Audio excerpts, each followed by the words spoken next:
કેમ છો મિત્રો, સ્વાગત છે તમારા બધાનું આપણા એક નવા બ્લોગની અંદર. તો આજે આપણે જવાના છીએ ગંગેશ્વર મહાદેવના મંદિરે.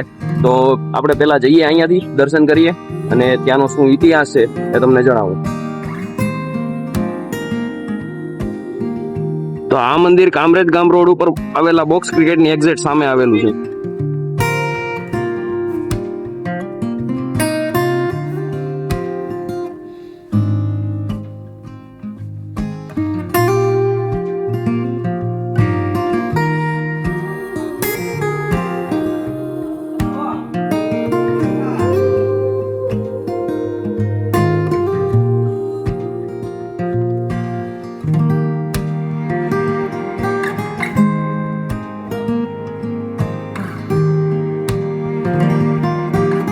દર્શન કરીને બહાર આવી ગયા છીએ અને આ મંદિર કામરેજ ગામમાં ટેકરી ઉપર આવેલું છે, તાપી નદીના કિનારે.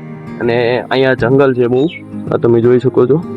અહીંયા ભાવિ ભક્તો દૂર દૂરથી દર્શન કરવા માટે આવે છે અને ખાસ કરીને અહીંયા સોમવારે વધારે ભીડ હોય છે. બ્લોગને આપણે અહીંયા જ એન્ડ કરીએ અને બ્લોગ કેવો લાગ્યો એ કમેન્ટ કરીને જણાવી દેજો.